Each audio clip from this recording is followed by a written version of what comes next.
Okay, good evening. So yesterday I think we had discussed the syllabus of paper 1 part A. So today we'll be discussing the syllabus of paper 1 part B.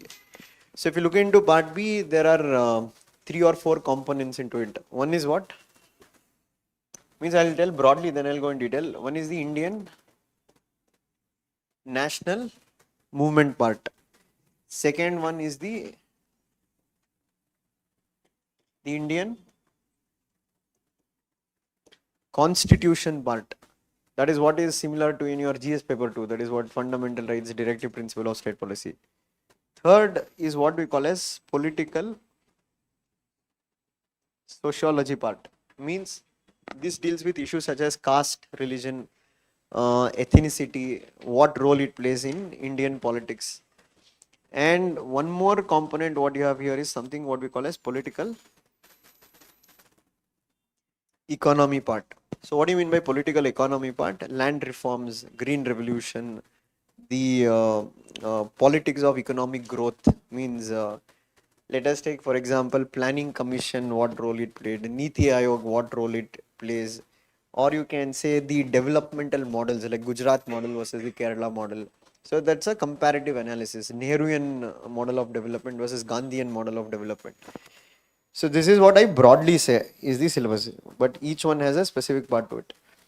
So if you look at here, again there is a bit of overlap with your GS part of your syllabus. That is, one is the GS paper 1, modern history, similar here. Again, if you take GS paper 2, the constitution and bit of governance part. And again here, if you take political economy part, in economy, what you generally read, planning, etc., land reforms. And if you look into post-Indian independent part, where you read about green revolution, land reforms, etc. Now, the other difference what many students will have is that how our approach will be different from a GS paper and to an optional paper. So obviously there is no major difference, but there will be certain subtle differences the way you approach the paper. Okay. So for example, one difference is that in actually GS paper, it will be more dynamic compared to PSR. That's one misconception that is there. That PSR will be more dynamic. But if you look into the question papers, what they've asked in previous year, most of the questions are repetitive. Okay, you just list down the question on land reforms, list down the question on green revolution, list down the question on caste. 90% of the questions on caste has largely come on how caste is influencing Indian politics or etc. Maybe sometimes they'll go into like last year what there was caste census, because that was very much in use.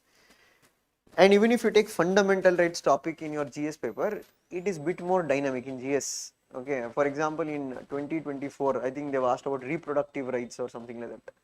But you see in entire political science paper, there is no such question they've asked on reproductive rights of women. It is more general what they asked, like conflict between fundamental rights and DPSP. It is more theoretical they've asked. You are understanding the point. Maybe you can use your current affairs knowledge when you write answers. Simple, like when you're writing a question on judiciary, instead of giving very old examples, you can give the recent examples. Same thing what you use in GS paper, like you're writing on governor, you link about the recent Supreme Court's verdict, what has come on the Tamil Nadu versus the governor of Tamil Nadu case. But here, when we analyze the governor's position, we do bring viewpoints of certain scholars. Okay, not many, one or two. Okay, same thing. If you even if you read Lakshmikant in that regard, they speak about Granville Austin, speaks about this Alexandrovic. They speak about Morris Jones. If you see these names keeps coming. So in political science, we use their arguments. Okay, so for example, in a GS paper, you might not go into depth knowing that I think it is Casey Ware or who is that who told that India is quasi-federal. Okay, it is Casey Ware who told quasi-federal. Now maybe in a GS paper I'll just use it somewhere, but maybe in optional paper they can give an exactly question saying that India is quasi-federal. Casey Ware comment. So first I need to write the opinion of Casey Ware. Why is he calling India as quasi-federal? Okay, you have to bring his perspective. So he's a Western scholar. He's looking at America. He's taking America as what? A standard model of federalism. And comparing America, he's telling India as what? Quasi-federal. Because when you look at American model of federalism and you take Indian model of federalism, they're a bit different, right? They're not one and the same. So you'll write that viewpoint. First, you are writing the viewpoint of who?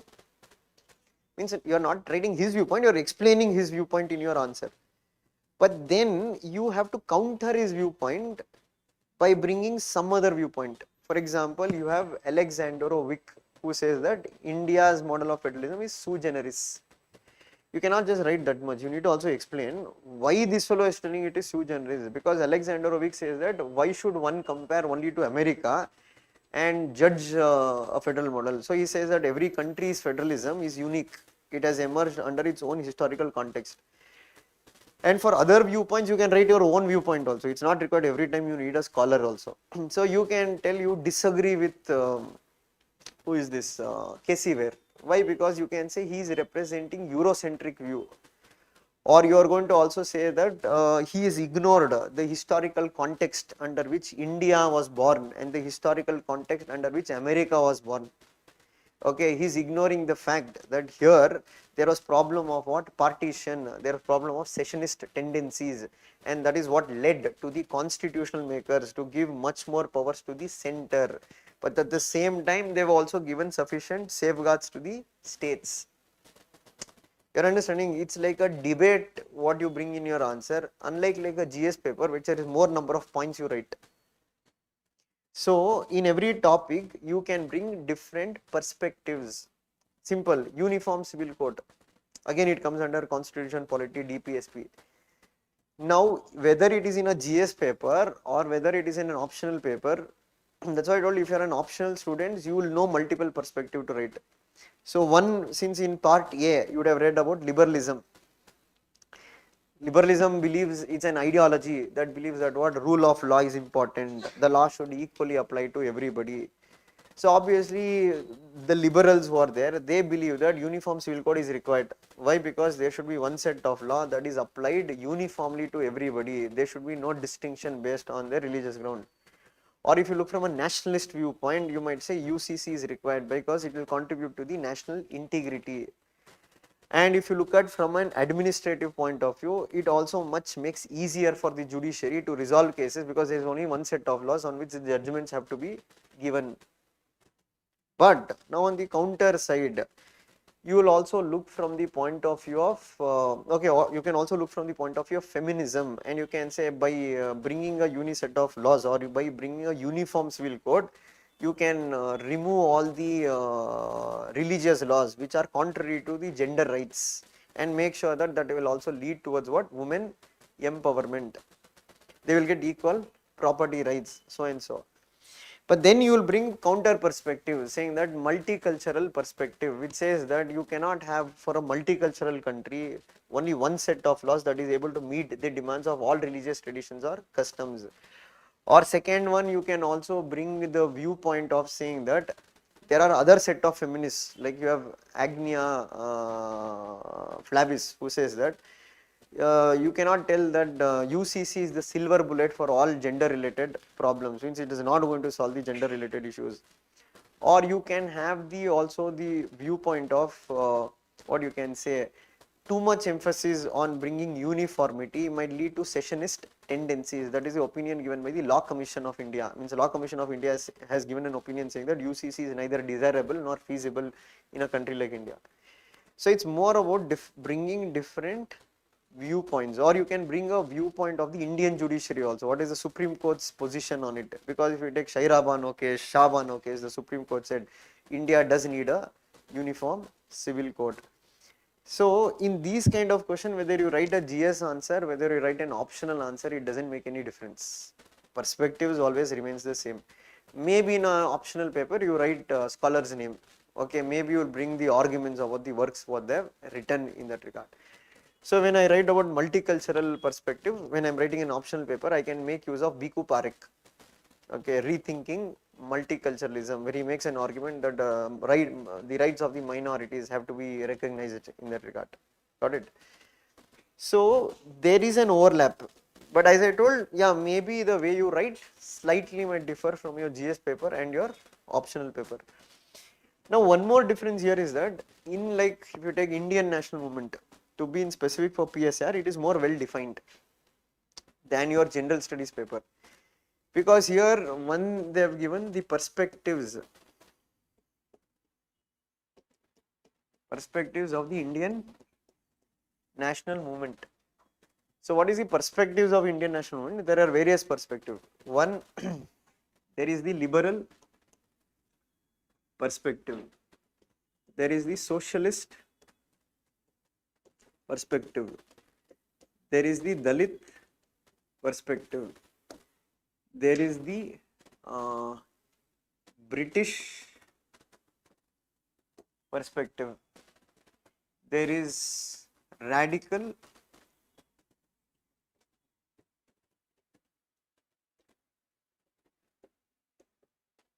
humanist perspective. So these are all what you can say the different, and you have the Marxist perspective of what? The Indian national movement. Now, again, you would have gained sufficient knowledge to write, because I think yesterday we missed one more thing in part A, that was the Indian political thought. Means when in part A, you have something also called as Indian political thought. Here you would have read about ideas of Manu, Kautilya, Buddhist political philosophy. Political philosophy. You're not going to read about Buddhism, you're going to read about political ideas given during the Buddhist period. And you have Arbindo Ghosh, you have Syed Ahmad Khan, then you have M.N. Roy, then you have Gandhi, then you have Ambedkar. Okay, so how you read Western political thought, same way you are going to read the ideas given by each of these scholars. So again, see, Gandhi has spoken on a lot of things, but largely will be focusing on the political ideas given by Gandhi, his Gram Swaraj, his Satyagraha, Ahimsa, or etc. Same way when we read Kautilya, we will be largely focusing on what he says about kingship, what he says about the state, Saptanga theory, what he says about Mandala Siddhanta, how a state should manage the power politics, etc. Same thing, each one of them have given a set of ideas. Now, knowing this, how it will also help now the previous thing what I told, like socialist perspective. So when you read about Ambedkar, you get a view about the Dalit perspective of the Indian national movement. Or when you read about let us take people like Nehru in that regard, they give more of a liberal perspective of the Indian national movement. Or when you know about Savarkar, he gives you more of the nationalist perspective of the Indian national movement. Or if you read about M.N. Roy, he gives you about radical humanist perspective. I'm not telling only one person, there are other scholars also.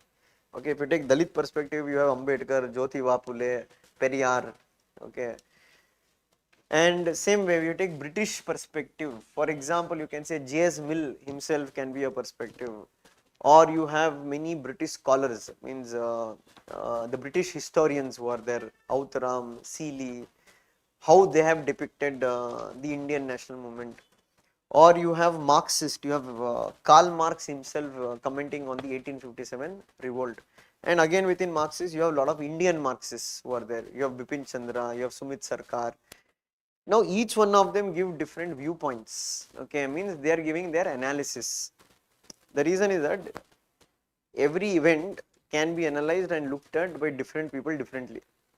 Okay, so for example, if you take Indian freedom struggle, so for an example, I am taking only one perspective, that is the Dalit perspective as a sample example. So the Dalit perspective was largely driven that they were highly critical of the Indian National Congress and they were highly critical of Gandhi. Okay. See, again, I am telling that it is not about who is right or who is wrong. It is just about understanding a perspective, and every perspective can have criticism of its own. So first we need to understand that perspective, then we can go into the analysis of that perspective, to what degree we can agree with that perspective, or maybe certain times that perspective can be also very narrow in its outlook. So when you say Dalit perspective, there is nothing called as a separate perspective. It's ideas taken by certain people who are looking from one particular direction, like Jyotiba Phule, Ambedkar, or if you take Periyar, etc. Now, for them, largely the problem with the Congress was that they called Congress as a Brahminical hegemony. Means they said it was a party which was dominated by the Brahmins.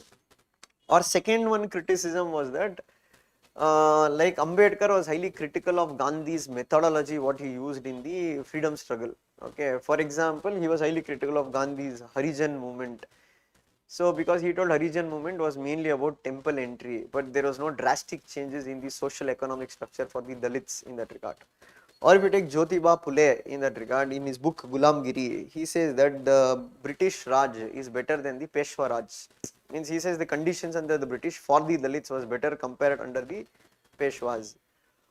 Or you can say in the Dalit perspective of the freedom struggle, so for them freedom struggle, like you can say, it did not mean much. Why? Because they felt that it was more of power transfer that is happening from the British to the elite Indians in that regard.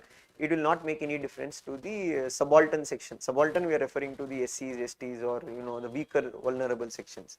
So that might be the one of the other perspective.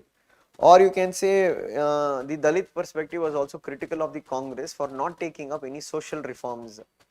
If you look at Indian National Congress, they didn't take up any social reforms till 1938. Even if you take Tilak in that regard, he gave more preference to political reforms rather than social reforms. So you can say it is a difference of opinion. When you look from a Gandhian point of view and you look from Ambedkar's point of view, for Gandhi, political freedom was more important. One, you win the political freedom, then you can bring the necessary social reforms. But for Ambedkar, he told political freedom is meaningless without any kind of social freedom.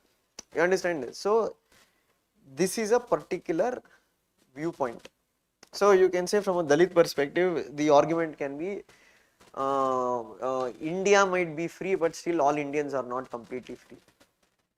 Okay, so that's an analysis. Now again you have counter viewpoint which are written to it. For example, you have Arun Shori, who's written this book called as Worshipping the False God, where he has criticized Ambedkar, saying that Ambedkar is not a national hero, he represents just one community. Or he is highly critical of Ambedkar's joining hands with the British, especially because Ambedkar worked with the Simon Commission. Or Ambedkar had criticized Gandhi's Quit India movement, calling it as a mad venture of Gandhi. Okay. Or you have Bipin Chandra, who says that maybe the Dalit perspective did not read into the Indian National Congress, or they might be highly critical of the Congress. And he brings more positive aspect. It is not completely true that the Congress did not work for the upliftment. So Gandhi did do the Harijan Sangh. He did bring about the temple entry. So what Bipin Chandra defends Gandhi is that he says that the society was not still ready for radical reforms, and that is why Gandhi did not include radical things in his programs. For example, there was no intercaste dining as an initiative taken by Gandhi. But what is the defense brought by Bipin Chandra is that if Gandhi tried to do it, then that would have broken down the freedom struggle. Why? Because it is very difficult to what you can say conciliate between the upper caste and the lower caste within a short duration of time.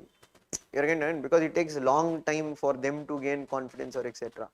So for Gandhi, it was more important that you have to bring every section of the society into the freedom struggle, whether it is Dalit, Brahmins, or the others. And each one of them will only participate if you don't take radical decisions in that regard, otherwise they won't participate.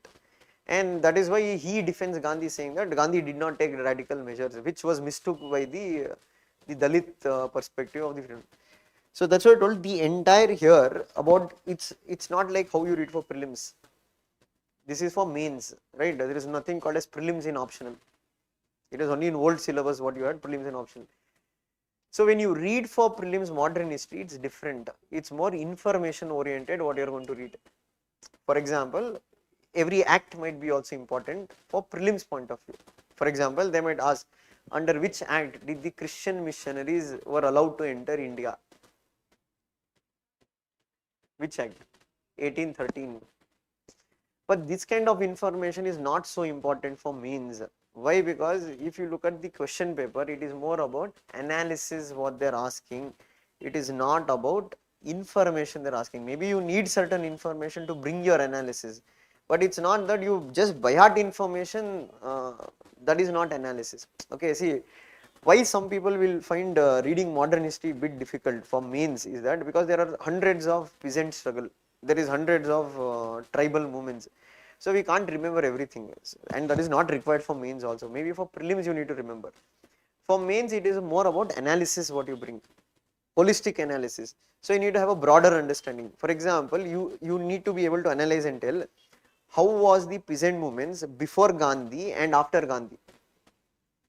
I think for most of you, I think for some of you modern history has been done. So for how many of you modern history has been done? Okay. So now one of you tell me, like, what is the difference between the peasant movements before Gandhi and after Gandhi?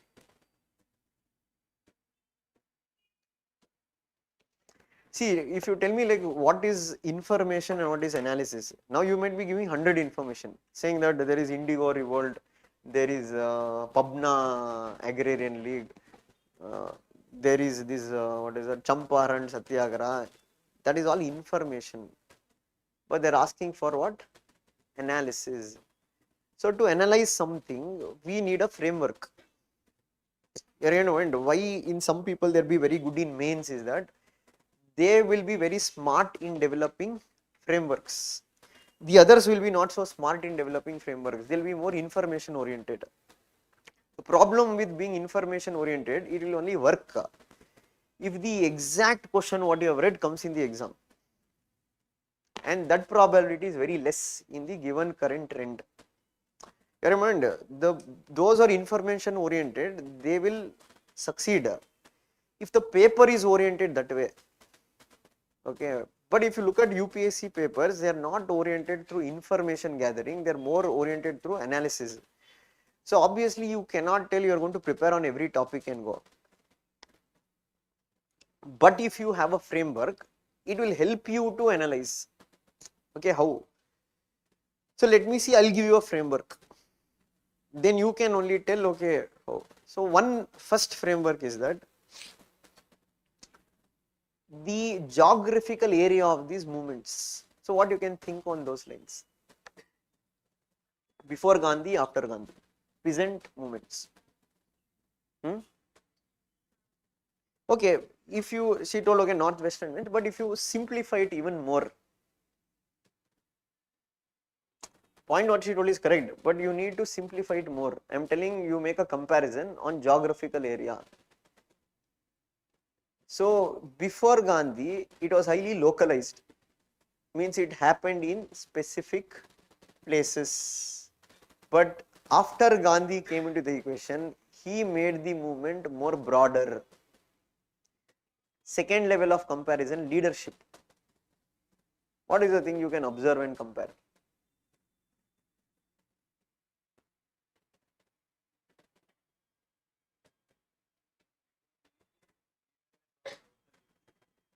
Correct. So if you say the Deccan Riot movement or Indigo Revolt, the leadership was highly local leaders who were participated. But post Gandhi's entry into the movement, the leadership was taken over by the Indian National Congress. Means there was a centralized leadership. Third framework of analyzing, what was the demand of these movements? Again, if you make a comparison.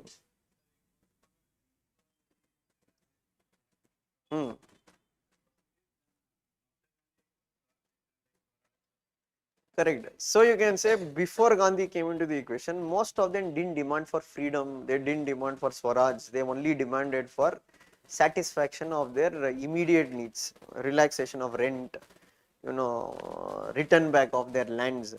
But you can see in post Gandhi's phase, they not just settled for that, they also started demanding that what? They connected that issue for larger India's freedom struggle. Or fourth, if you look at the way of comparison in that regard, you can use the way of organization.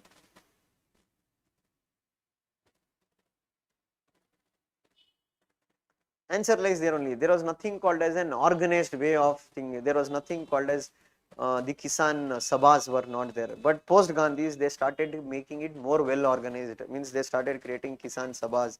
You had central leadership. I forgot one more thing what they established. They established something called as anyway. They created some organization they called. Second point. So this logic, it's not only for peasant struggle. Let us say tomorrow they'll ask on tribal movements. You'll use the same framework: leadership, organization, ideology. Ideology also plays a key role for any movement. So, for example, they didn't have any ideology, or none of those movements prior to Gandhi had anti-colonial character. Anti-colonial character meaning they didn't aim their movement against the British. Their movement was mainly aimed towards the immediate oppressor. So who is their immediate oppressor they saw? Either the zamindars, either the moneylenders. Again, in fact, if you take the Pabna agrarian movement, they told we want to be the peasants of the queen and not of the zamindars. But once Gandhi came into the equation, that is why yesterday we discussed now, Gramsci. Gandhi also showed to the peasants that the British ruling in India is the root cause of all their problems, and that is when now they started demanding, it is not that we want the British support, we want, means they felt that our problems will be only solved if we have independence from Britain, and that is why there was a large scale peasant participation in the national movement. Now, if you have actually read the Spectrum, it's a very good book where he gives this analysis after every end of every topic. Spectrum, after every topic, last 2-3 pages if you see, he gives an analysis that will be highly helpful for mains, even it is GS paper or even it's optional paper. So understood, in prelims it is more about information, okay, information like, see in prelims what will happen, they can ask questions like, which of the following peasant or movement or tribal movement, it is called as the Ulgulan movement. This kind of questions will come in prelims. It is the Munda rebellion. It is also called as the Ulgulan movement. Okay, these are all prelims. That's why I told for prelims what this minor information, these things will be important. But that's why I'm telling that is not there here in political science. It's mainly about analyzing what perspectives of the Indian national movement. So that's what I told, it's based on what information I collect and I use it for analysis rather than dumping all the information in one place. So one of the common mistakes what many students do is that they go for information dumping. What do you call as info dumping? See, their idea is that for me any amount of resource is not enough. And that's true also, like any source you take, it is not complete. But the other challenge will be that, so I can't afford to read 3-4 sources because it is time consuming, and second one, it becomes lot of information which you cannot recollect, which you cannot master over it. See, there's a difference between being in your book, being in your head. When you write a mains exam, you're just going to write what is in your head. There might be 100 things in your book. Maybe you'll come back home and then think, oh, it was there in my book. So in Kannada, we say, Samayaka Bharata Buddhi Savira Iddaru Laddi. Meaning for that moment, if you don't have that knowledge to write, you can't write an answer. So obviously it is impossible for one single person to retain so much information and all, and it is not required also for the exam. But the problem what students think is that for every question in the exam, they think they need information to write, or they think it should be there in my notebook. But practically, if you look at questions what they're asking in the exam, if you know a basic concept on it, you can write. So I told now, like if they ask comparison between the peasant movements in Gandhian phase, you can't tell, I'll open the book and write. This study you should have made while preparing itself. And how do you know that you'll have to make these kind of studies? Previous year questions. They would have asked for tribal. You also study for peasant. You also do for something else. Or I told you, if you have this framework, see, let us think tomorrow they'll ask Same question, compare the women movements in India in late 2000 to early 1960s. Same parameters you use: leadership, ideology, organization, objectives, goals achieved. See, I'm not telling you write the best answer, but at least you will write some practical answer which will fetch you marks. Otherwise, what you will do, you'll just end up writing information. Get a point? You are not addressing the demand of the question. You are just writing what is given in your book. Certain times you need to innovate. Innovate means whatever content you have, that you will have to modify it based on the demand of the question what they have asked. For that, only way you can do it is that read any one source or two sources and solve lot of previous year questions on a day-to-day basis. Or you can solve it at frequent intervals also. But what many people do it, they won't do it. Why they won't do it? Two reasons. One, they might feel that first I need to read a lot. Once I read completely, then I will gain the confidence to write. By then 2 years would have happened. The reason why 2 years would have happened, because that is how time flies by. And by 2 years you will realize that you are not going anywhere forward in that regard, because it becomes a habit. Get my point? So it's like if you keep postponing to learn swimming because you are scared of water, it is too cold today, or you can say you are not in right fit of mind, or you feel that your friend did not come to swimming today. These are all reasons what you can give. But a person who is very dedicated to learn swimming, or you can tell I might sink. But a person who is dedicated to swim, what he'll do? He'll jump into the water. Then I'll learn. Maybe first day I'll struggle, second day I'll struggle, third day I'll struggle, fourth, fifth, sixth day. By 10th day, you would have learned the swimming. Same here with the approach. So don't go for too much of information dumping. Why I'm telling, especially for this part. Part A is not like that. Part A is structured. Why it is structured? It is fixed. They can only ask on these theories. Part B is not like that. It is easy. See, part A might be difficult to read. Why? Because it is a bit theoretical. But questions are pretty straightforward and there is not so much different questions they can ask. Part B is very easy to read. Why? Because you will easily understand, because national movement, constitution, etc. there is nothing alien to it. But the problem here is that there is 100 different ways they can ask the question. And they can ask the question in such a way that you would have never read in any book. Or they'll give a statement, okay, for like test like national movement. They've given a question like, how different would have been the Indian national movement without Gandhi? This is actually a GS paper question they've asked in 2015. Now show me any one notebook or textbook or any book in the market at that point. Now it will be there because they would have printed, which carried notes for this. Every book has notes that what Gandhi did to the national movement. But here what is the question they are asking? How different would have been the Indian national movement without Gandhi, or what would have been the aspect of Indian? So there is no one answer to this question. It based on the arguments what you bring in your answer. Right? One person might say we would have got freedom very early, but you should have given arguments, okay, how that would have happened. Or other person would have written India would have not got freedom at all. But then you should give arguments that why you think so it is not at all. Or third, you will write about, okay, though India might have got freedom, it would have been a more divided India than a united India. So largely the question is indirectly asking you nothing but what Gandhi gave to the national movement. Without this, what would have been the future of Indian freedom struggle? So these are all open-ended questions. Now if you tell where in the book is the answer, there is no answer in any book. You have to write based on your understanding. These many students are afraid to write. Why they are afraid to write? They are more used to writing what is in a book. If you are using in your GS paper also, what they do, just follow what is given in your notebook and try to repeat the same thing as an answer. That time what will happen? It will become very difficult. So that's why I told here, when we read the perspectives of Indian national movement, reading every perspective enriches your knowledge. So that time what will happen? When they ask about Dalit perspective, you can counter it with liberal perspective. When they ask about liberal perspective, you can counter it with Dalit perspective. You understand? Use the same perspective as counterpoints. Same way they are going to ask questions on strategies.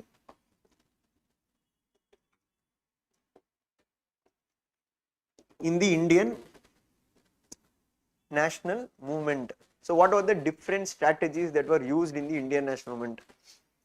So here you are going to read about moderate nationalism. You are going to read about extremist nationalism, and also you are going to read about Gandhian strategy. Now again, if you see the key word strategy, what do you mean by strategy?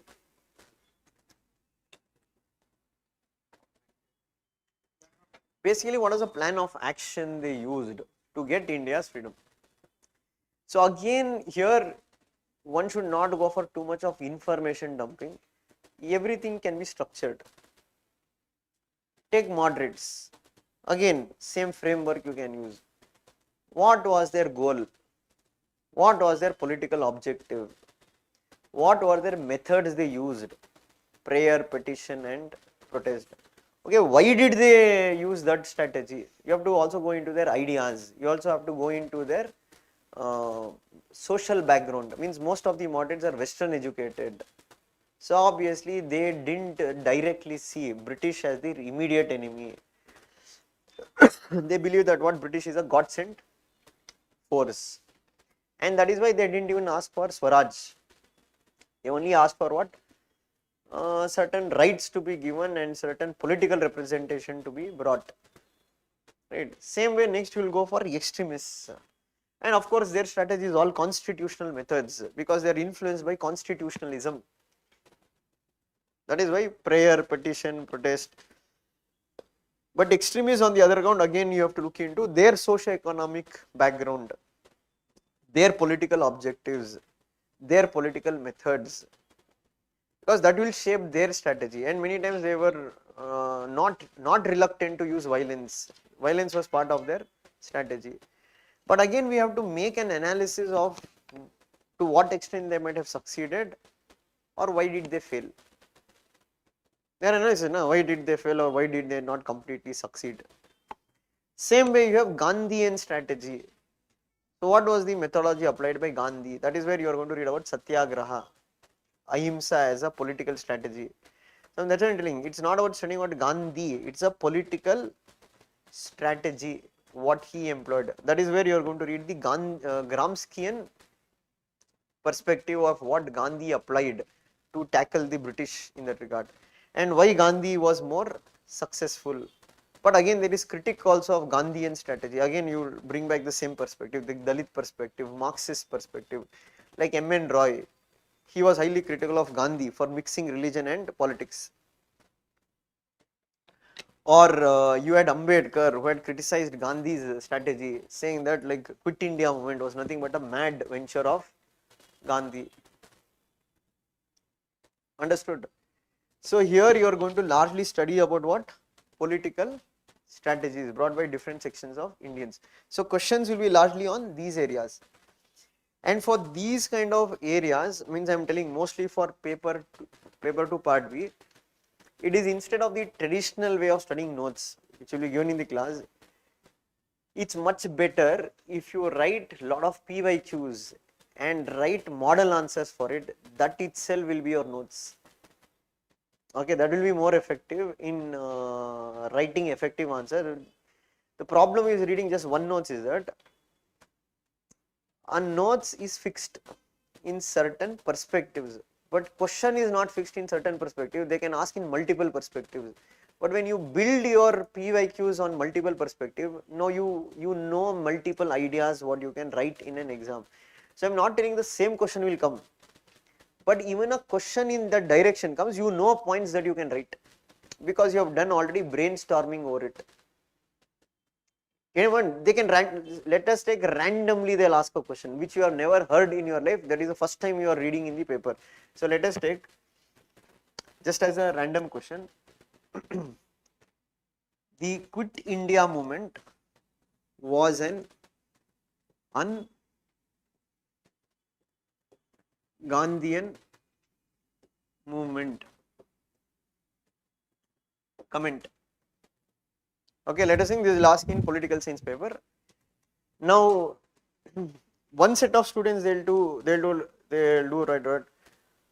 Oh, our faculty has cheated us. This question he has not given only, is not taught us only.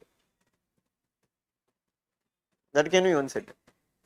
See, in reality, if you ask, for those who are preparing UPSC, it might be harsh, but that's the reality. Many times reality cannot be taken. It's either you or it's either me. You also say, sir, you're not teaching so well. Maybe I will not receive it so well. But you have to receive it. Why? Because that is only improvement can happen. Otherwise, you are very blocking any kind of criticism in that regard. See, in reality, if you take in total UPSC reality, if you look at economics, how do economics work? Demand, supply. That is how market works. That's the reality of the market. Let it be iPhone, let it be anything. Why iPhone is so costly? Because it is in demand. How production happens? Demand. Why today we are not manufacturing floppy disk? There is no demand. So obviously the market is always controlled by those who bring the demand. The reality of UPSC is that the demand in this market unfortunately is brought by the non-serious students, not the serious ones. That's the reality. Anywhere you go, anywhere you think, that's a reality which you won't admit, but that's left to you. It only depends on whether you are in that serious category or not. That's the reality of UPSC, KPSC, whatever coaching that happens. 85% of the students in any academy, it's not any one specific academy. You go to any academy from Delhi, Vajiram, Vision, NextIAS, etc. Next in what Drishti, 85 to 90% of the people who are preparing for this exam are non-serious aspirants. I won't say that you can't clear the exam, but I can say that this is an exam that cannot be cleared by everybody, unless that everyone has developed the necessary skills for the exam. Okay, if you have not developed the skill and if you tell no, I want to clear the exam, it's my love, it's my dream, you are getting point. You are being idealistic. There is no room to dream. Even I'll dream of marrying Katrina if I'm married anyway, but I'm telling there's nothing wrong in dreaming. But you will also have to possibly think, is it practically possible?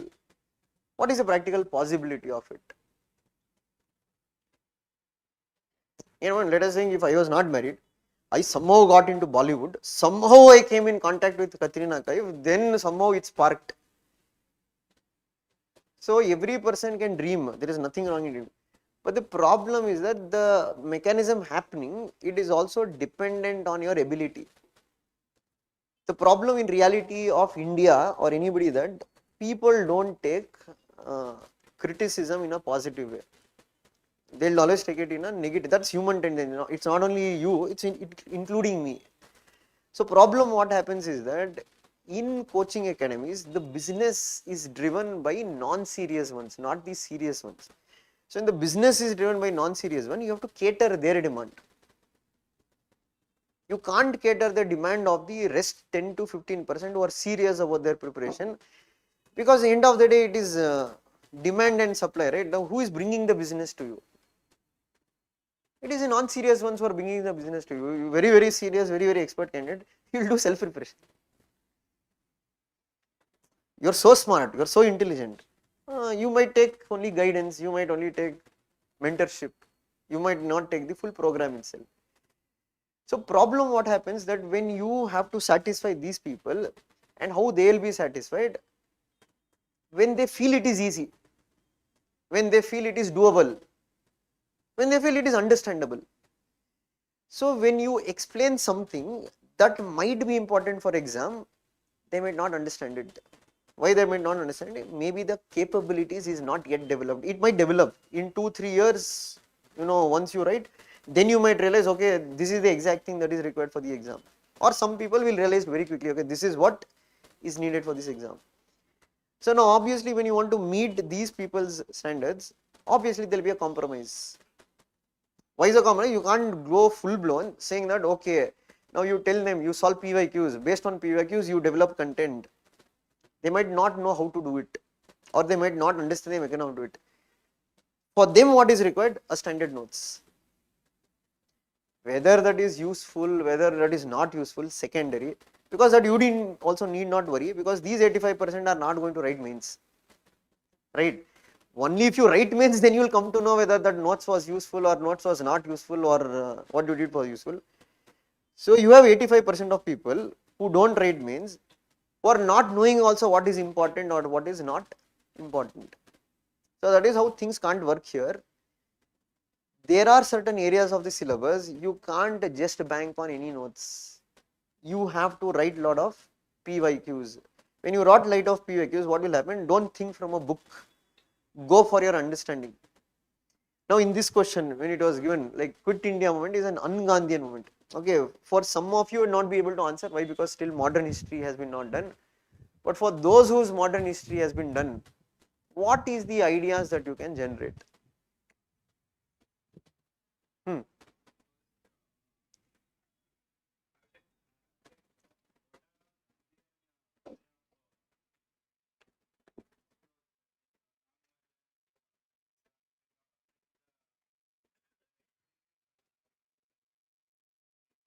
Hmm. Correct. First and foremost, you have to know what is usually a characteristics of a Gandhian movement.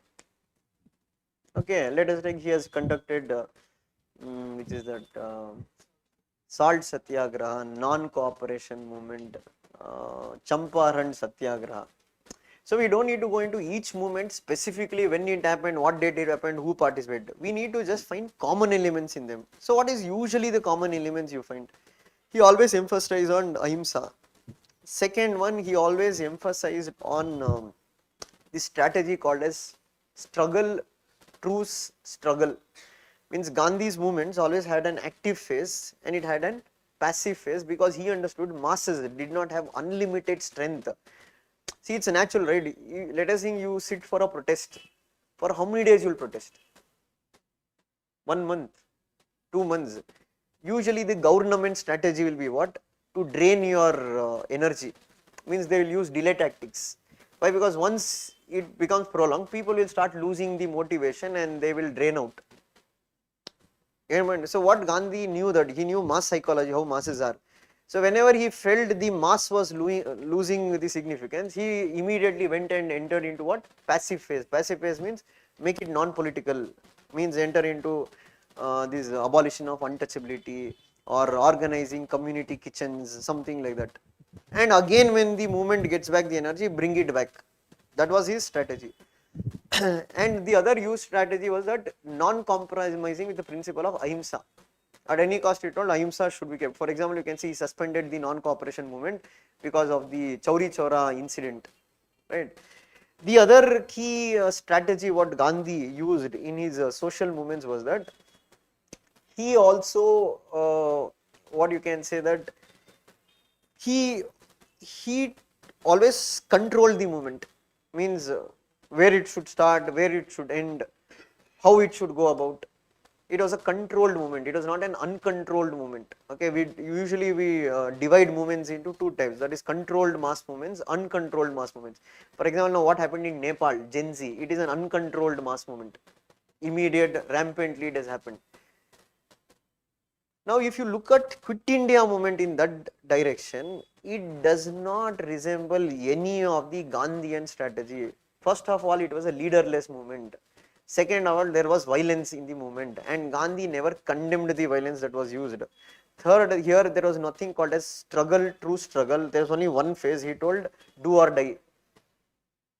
Means the movement will only end with what? India achieving its freedom. And that is why many called this as what? It is an un-Gandhian movement. But in your answer, you also have to bring a viewpoint saying that why did Gandhi suddenly change his strategy? And again, the answer you go back to is Gramsci. Means what? He told na, there is two battles you are fighting. That is, one is the war of position, the other is war of maneuver. Once Gandhi felt he has won the battle of ideas, the only remaining battle was what? To drive out the British completely outside the country.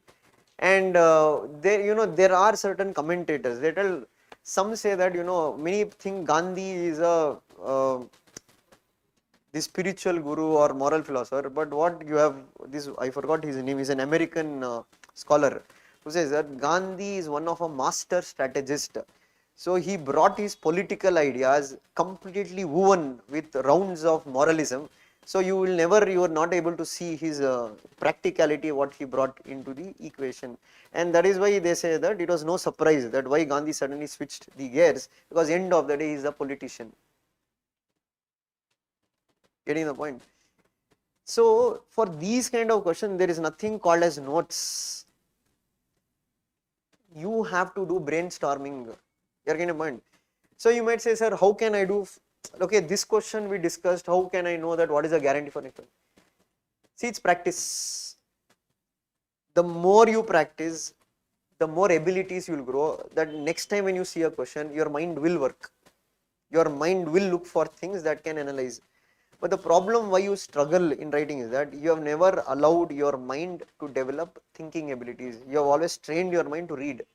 To read means what is there in the book that I am going to write in my answer script. But unfortunately what happens, they don't exactly ask what is there in a book in your exam. Got it? So for this area of the syllabus, what you have to do lot of previous year question writing. That's why I'm saying, don't worry about where is the content. Sit and think, use net. That's why I told, divide yourself into 2-3 groups. Sit and discuss what points we can write for this question, what points we can bring. See, sometimes you'll be blown away. Maybe, see now these are the points what I told. Maybe if you speak to somebody else, they might give a new perspective on it. You are getting a point. These are the perspective what we have discussed. Maybe you speak to another person, he might completely give you a new perspective on it, saying that okay, this is also the reason why they have called it as an un-Gandhian movement. Got it? Here you have the political strategy part you are going to read, and simultaneously in national movement you need to cover peasant movement, workers movement,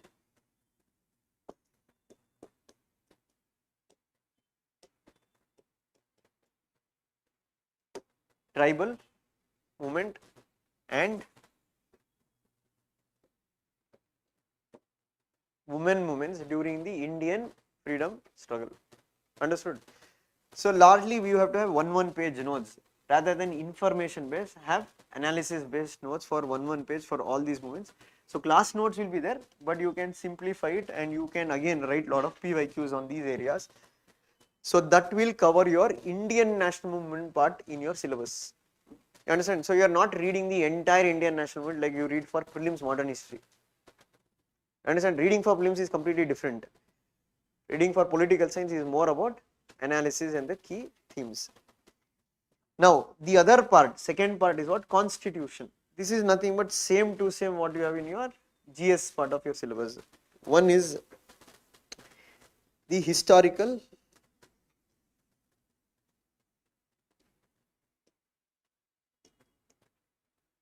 background. Same way you would study about the British laws or etc. or the role of the British in making the Indian constitution. So here again you can say the questions will be largely on constituent assembly. The question will be largely based on what is the British influence on the Indian constitution, or what are the challenges they faced in the making of the constitution. So whatever in GS you have read, historical background, the same content will be there, but it will be more analytical rather than information based.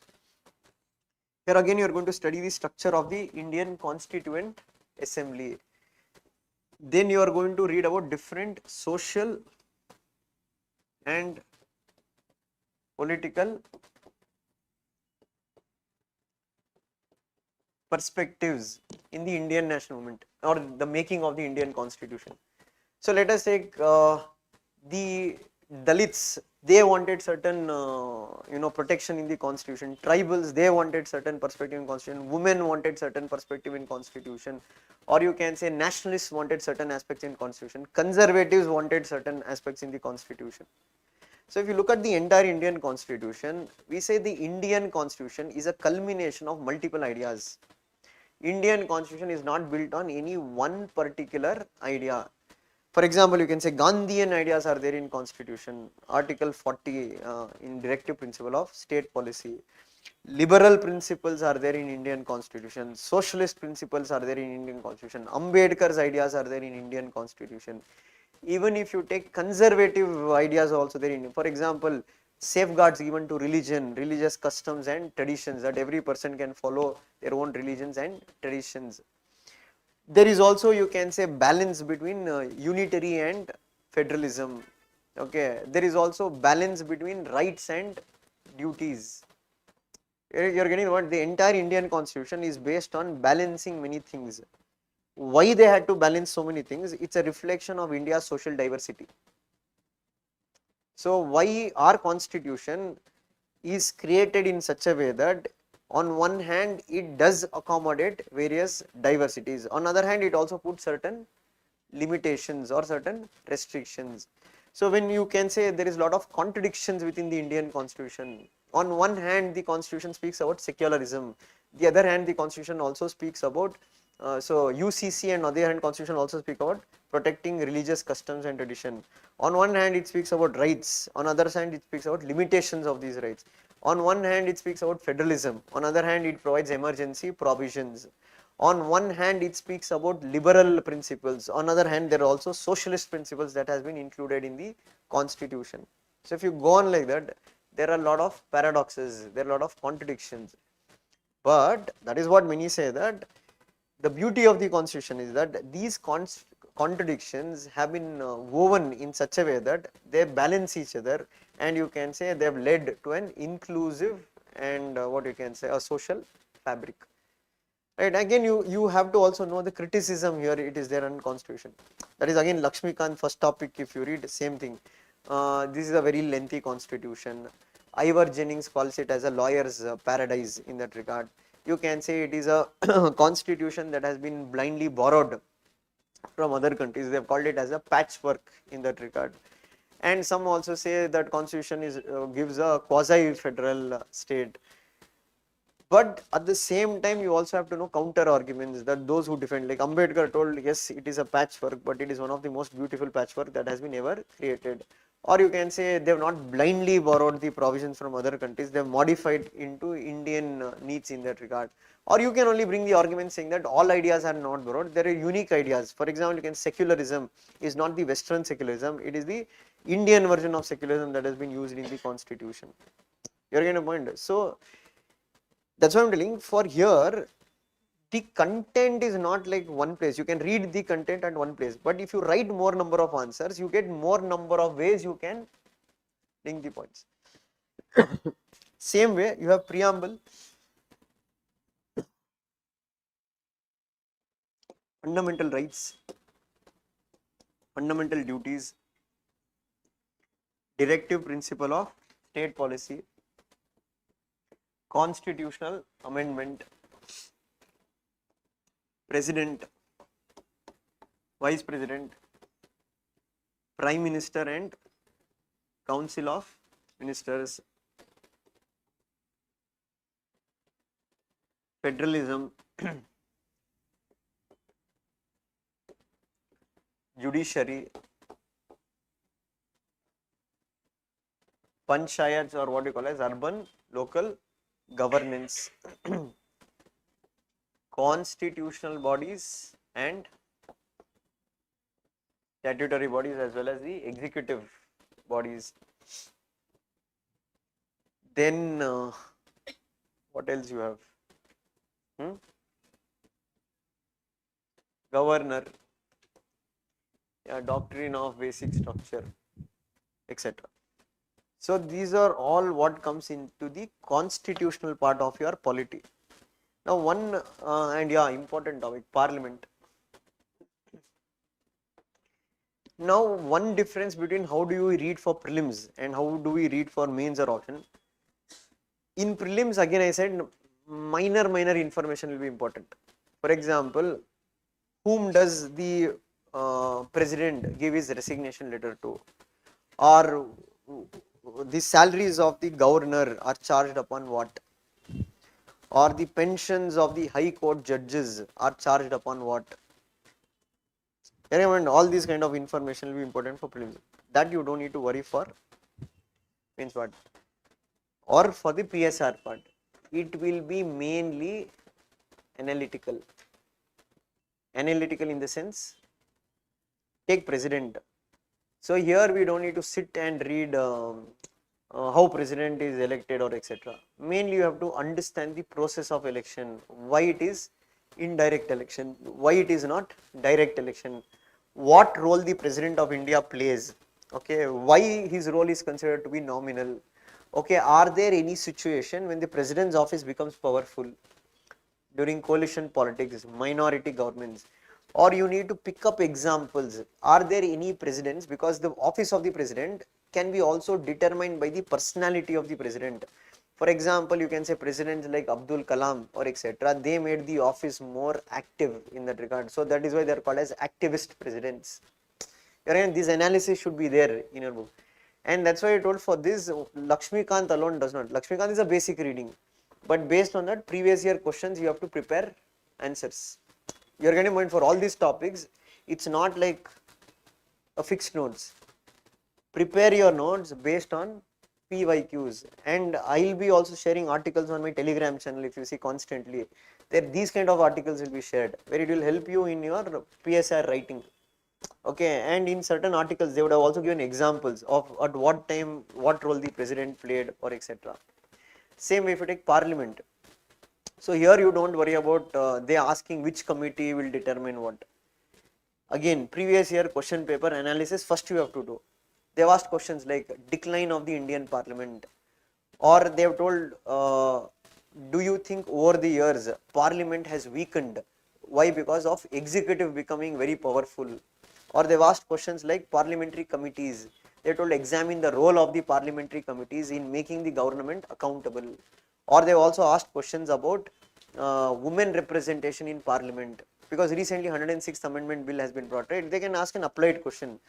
Do you think the recent 106th amendment has led to political empowerment of women in India? You have to bring your analysis, both positives as well as challenges what are there. Again, you can here bring different perspectives, feminist perspective. You can bring what you can say, the perspective from a liberal point of view, or there are people who have opposed the reservation in that regard, or there is also mechanism called as Pati Panchayats. So same thing can also happen in parliament, okay.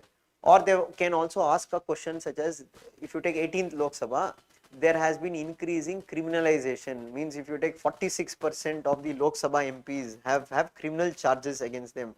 That itself can come as a question saying that critically analyze why there is increasing criminalization. So again, if you see that, if you say that I'm going to read from a book, it's not enough. For here and all, articles or net will be more, see that will be there in our class notes. But I am telling beyond this, any new theme can be also asked. For that you have to be constantly keep an eye on editorial pages. Now in generally if you look at, why do you think there is increasing criminalization in Indian parliament? Competition. Competition is bringing criminals. One indicates the role of money power and muscle power. Second, you can also say that caste politics. Why? Because people do vote for their caste. That means even if he's a criminal, if he belongs to their community, they do support him. Third, you can say there is banalization of the evil. In that sense, no longer people find it's any kind of offense to have criminal charges because it has become normalized in that regard. Or fourth, you can say that criminals actually has more winnability factor compared to a normal candidate, because he is ready to break the rules and he is ready to work for the party. Or the other thing is that judiciary has been too slow in terms of resolving the cases. That is why it is allowing criminals to think. Or you can say limitations of the Representation of People's Act. Simple, na? In simple terms, you can bring lot of points, or you can say lack of tickets given to women, because if you bring more women representation in parliament, it can reduce criminalization. Why? Because largely the criminal charges mainly are against men compared to women. Then of course you'll have to know what is the implications of this, means what is the problem with criminals entering politics. One, you can say lead to corruption, it can lead to what the parliamentary sanctity might weaken, or parliament tomorrow may not be at stringent laws against what crimes or offenses. Or you can also say that it will also lead towards increasing crime against women. Why? Because most of the charges are also, like, there are 26% of people who have crimes committed against women in that regard. Or sixth one, you can also say that it will weaken the law and order in the country. It will also lead to what? Completely collapse of the Indian parliamentary efficiency. And then of course you have to know what measures can be taken in order to reducing the criminalization. So you can say strengthening our judicial system, reforming or bringing changes in representation of people's act. Or you can say, you can also write already measures that has been taken, the Supreme Court's verdict in the Lily Thomas case, or you can say the Supreme Court's verdict in the ADR case, where they told all the criminal charges have to be put in the website, or it should be made public at large. Or bringing options like nota, that rejecting all the candidates who have criminal charges. Okay. Or bringing a change saying that those who are not eligible to vote should not be eligible to contest the elections. Got it? So that's what I'm telling. In these topics, don't worry about them asking questions like that. What is Lok Sabha? What is Rajya Sabha? It won't come. That is all your basic reading, which you've already done in your GS papers. If a question is going to come on Rajya Sabha here, either in GS or in political science, what question will come?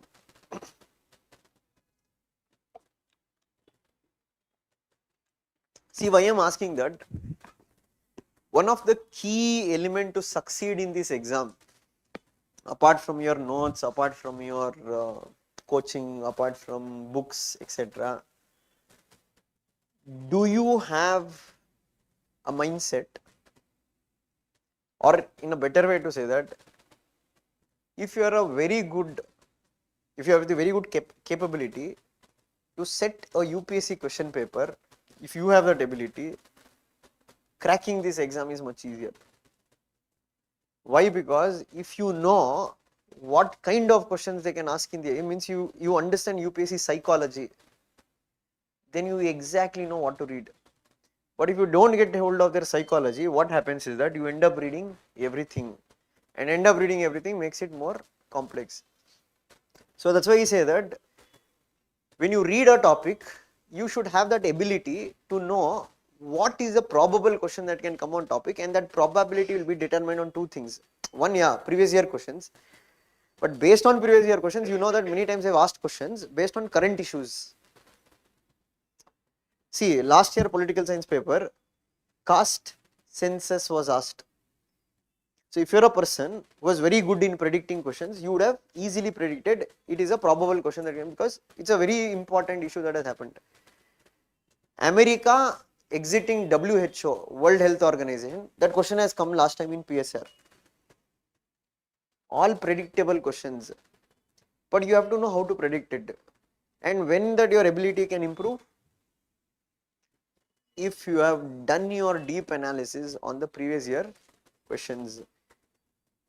See, for like when I was preparing the first year and second year, my approach of PSR was completely wrong. Okay, it was not right in the sense, not I'm telling in terms of reading. Reading, I had a lot of time. I read a lot. In fact, I read more in my first year and second year because I read original books. Like, it's like some fellow had advised me read Shashi Tharoor's Pax Indica. I'd read it. That's a mistake I committed. Now also I tell many students when they come and tell we'll read books and all, read it only if you have time. You can't sit read books every day. If you have time for all it. The problem what I did was that I blindly read. full book reading. Now the point is that after reading, the question mark was come that what is the utility of reading this? The knowledge what I have gained from this book, first of all, am I able to retain it? Simple sense, na? If you read it, if you see, you have read Lakshmikant once. Now, if I only once you have read, if I ask you some deep question in it, 100% you won't be able to answer.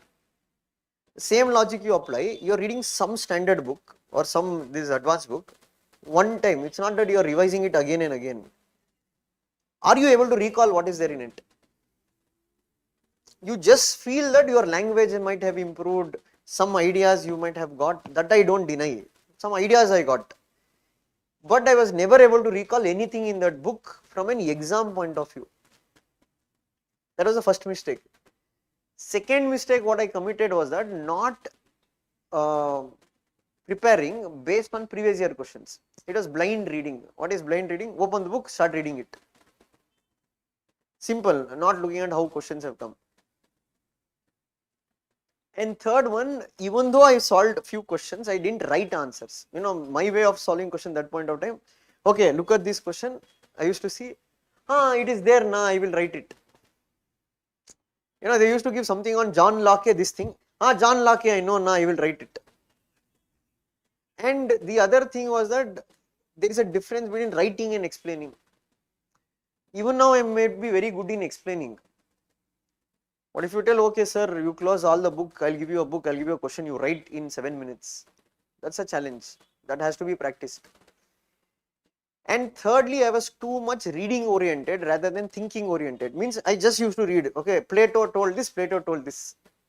Aristotle told that, Aristotle told that. I never had the idea that what do you mean by critically examine? What do you mean by discuss?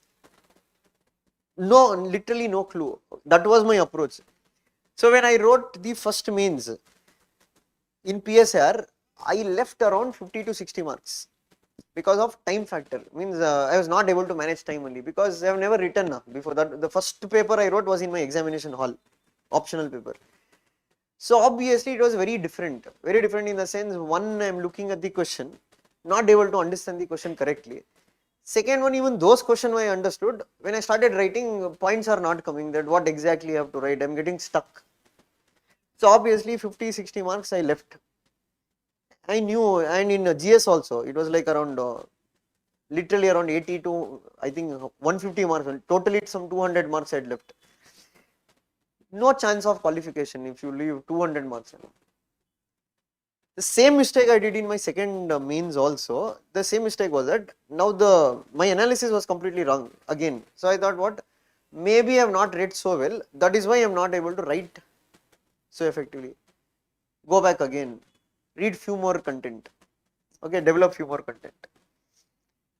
And that is the year I told I had met this my friend at Mangalore DC. Okay, that is what Darshan, that fellow, he had not cleared prelims previous year. This year he cleared prelims, but he had changed off his optional from what?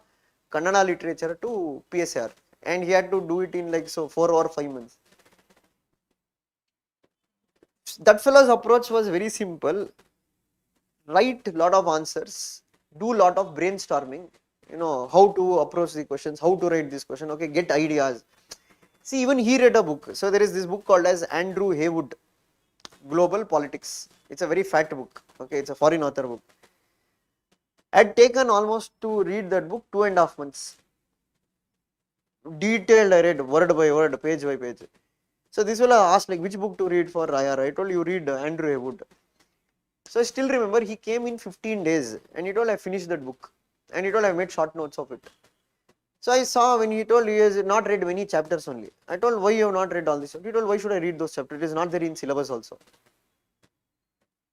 Question what he told, why should I read it? Do you think I am doing a PhD on it? No, right? I just need marks in the exam. He had consolidated in 10 pages, whatever he wants. And he had revised it 10 times. That time I never understood the idea. So what he was trying to say is that now any question they ask in the exam, I will use this content in the answer the moment I have already brainstormed it. If they are asking on to go about globalization, I have these points. They are going to ask about realism, I am going to add these points. Okay, they are going to ask about Marx, I have this flow chart. Getting a point? Everything is fixed. So when we wrote mains that year, same problem for me in second mains also, not able to complete the paper. I was not able to see, many questions were very applied in 2015 when I wrote. Like they had given questions like human rights dilemmas in India, comment. For me it is out of syllabus. Human rights dilemma, what is this? Not given in, madam is not given in notes only. I only read human rights is that this thing, etc. And this fellow, when he told I completed all my questions, etc. He told ಇವನು ಏನು full ಸುಳ್ಳು ಹೇಳ್ತಾವನು ಇವನು ನಾವೇ 2 ವರ್ಷ ಓದಿ ಏನು ಇಲ್ಲಿ ಬರೆಯೋಕ್ಕಾಗ್ತಲ್ಲ, ಇವನು ಯಾವ 3 ತಿಂಗಳು ಓದ್ಬಿಟ್ಟು ಬಂದ್ಬಿಟ್ಟು ಈ ಸ್ಟೆಲಿಂಗ್ I wrote full paper, I wrote excellently well, and he told I full underlined all the keywords, I added flow charts. He was excited. He was excited after every paper used to come and tell, because he was asking my, what you can say, like, is it correct what I have written? I was getting scared. Because every time he used to tell like this question, I added from this angle, I added from that angle. I told, which angle is this? I am not getting only. No, that is what he was telling. He told like India-Pakistan question was there. He told, I added Shashi Tharoor wrote in his book Pax Indica. I told, when did you read that book? He told, I have not read it. I took it from notes. I had read that book, but I never used it. There was a question on India-Pakistan. You could have added in introduction that what Shashi Tharoor in his book Pax Indica calls India and Pakistan as brother enemies. So what I understood from that, and he got very high marks that year. Okay, he got 281 or something in PSIR. One thing I understood from that year was that it was not the content, it was about how he made use of the content in his examination, because he had everything ready. And problem with me was that I dumped so much with information, I didn't know what, where, and why I was not able to read. That is the problem, because he didn't have time. Because of lack of time, he went for more what is the practical way of to get marks. That is how you have to logically think. Why sometimes we say that within 6 months it is possible to crack, but that requires a right application. It requires a right way of assessing things. But one good thing he was good in, he was very good in analyzing PYQs. He was very good in structuring PYQs. He was very good in, I told you, like what questions can come in the exam. That he was excellent. So he had prepared all on those lines, and what happened, the same similar questions came in the exam. He was able to fit in everything perfectly, and that worked out.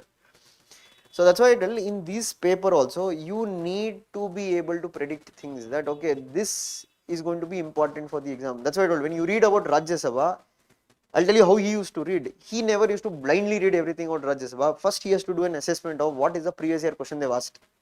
Then he used to prepare on what are the common themes you will require. Okay. See, now if Rajya Sabha, 100% they are not going to ask how many seats are there in Rajya Sabha, etc. The question that can come in the exam is that, do you think Rajya Sabha has played its role as an elder's house effectively over the years? Or do you think Rajya Sabha has become a stepney tire to Loka Sabha? Or examine the role of Rajya Sabha in India's political system. Now for these 3 questions, if you prepare a model points, no matter what question they ask, every question will revolve around the same themes. It's all about the points you can write. You will have better examples to write. For example, when you are writing positively about Rajya Sabha, you would have researched. See, that's one thing, these are all not ready. You have to make it ready. You would have researched which bills have been introduced in Rajya Sabha and they have contributed to the development of the country. You would have written about what are the role of the nominated members in Rajya Sabha, how they have contributed to the development, how Rajya Sabha has been able to protect the interest of federalism in India, how Rajya Sabha also plays a key role in creating new All India services, how Rajya Sabha also play a key role keeping a check and balance on what the bills that are hurriedly passed by the Lok Sabha.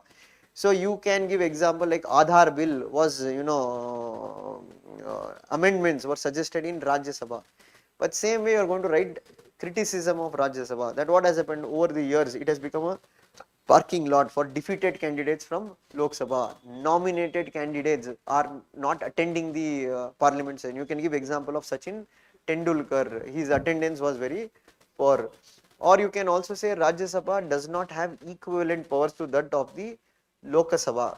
or within Rajya Sabha, you can say all these states do not have equal level of weightage. Why? Because you have states like Uttar Pradesh which have 31 seats, you have small states like Sikkim which has only 1 seat, compared to American Senate where you have all these states have equal number of seats irrespective of their population. That seat is required. All you have to bring your analysis. That's what I told you. That is what I understood in when I see my score in 2015 when I wrote. It was just some 169 or 180. But in 2016 when I got my interview call, my score jumped to 284. 124 marks increased. It's purely because of the change in approach. That's what I did. Next time I didn't read detailed notes and all. All I made short notes based on what are the questions that can come. Sim arguments, counter arguments, keywords, introduction, conclusion, everything was ready. All I do is use it in the examination based on what is the demand of the question. Two things I learned from it. One, preparation was more simpler. It was no sort complex that I was dumping all the information. Second one, I had become good now in predicting, what were the probable themes that can come in the question. It worked out. And that's why I told for this part of the syllabus, it is not like part A. Here you have to be very good in expecting what, see now PM is there, right, topic. Now tell me, based on the current developments, issues, etc., what is the question that you think can come in the exam if they are going to ask about PM? Yeah, that might ask in paper 2. Because in paper 2 you have Indian foreign policy, they might ask what is the role of the PM in the Indian foreign policy. I am asking about part B. See, that is a very minute topic to be asked on a larger scale. Compare. See, why will they ask some Nepal to an Indian PM? Correct. One you can say, do you see that over the years PMO is becoming more centralized? Reasons for it, implications of it. Or now 2024 elections, it was coalition politics. So what is the impact of coalition politics on the role and the powers of the PM in India? These are the questions that are, or they might give a statement based question saying that PM is the sun around which all other planets revolve. Comment. So you have to write the significance of the Prime Minister's position in India's political system. But in your analysis, you can also bring that during coalition politics, the PM is no longer the sun. He is also one of the other planet. Why? Because you will have many ministers will be equivalent to the Prime Minister's position. So that's what I told. All you have to do is that just go through last 10 years questions on that particular topic. Keep doing it regularly. Your mindset will develop knowing that what is the question that can come in the examination. If you know what will come, you know what to study. If you know what to study, you will simplify your notes into accordingly. Otherwise, what you will do, you will read everything about it. Okay. See, now in prelims, you will also read about how PM is appointed. How PM is appointed? The constitution simply says that the president will appoint the PM. Get a point? There is no detailed, nothing written in the constitution that the leader of the majority. It's a convention that what we follow. That and all they are not going to ask here. That is a basic reading what you have done for your prelims, etc. So they are not going to ask those kind of questions here. They will ask, examine the role of PM during coalition politics.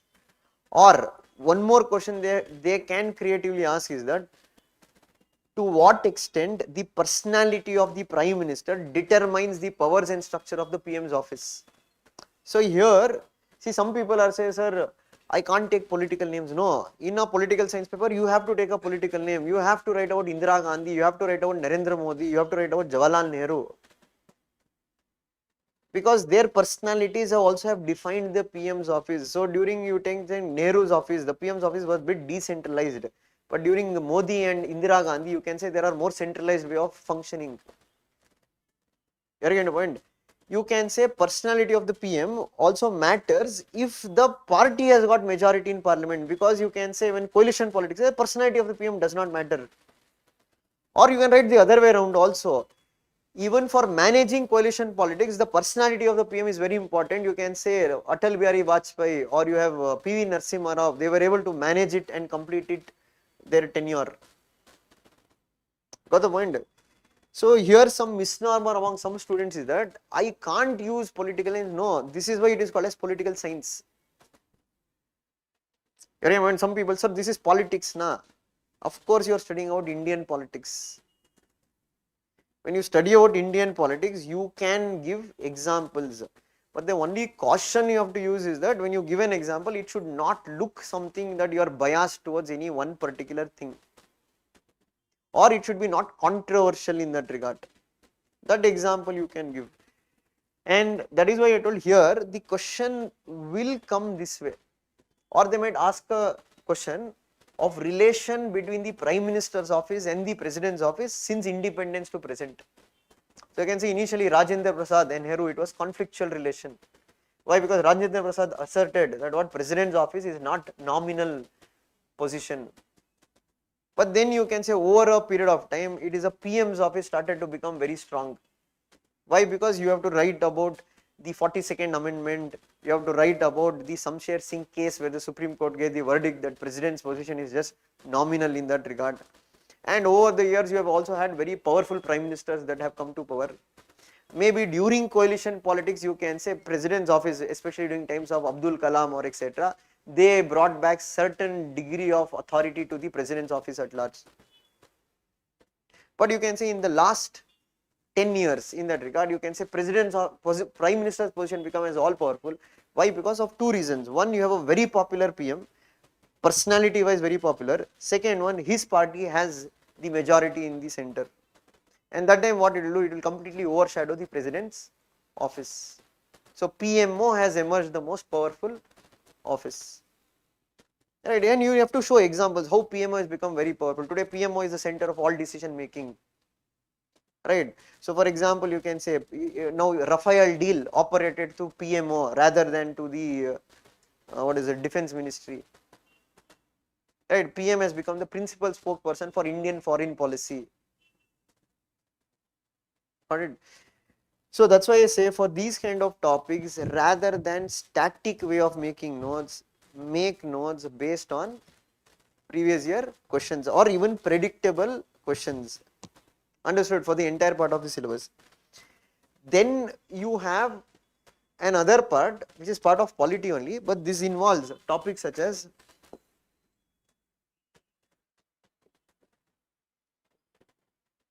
party system,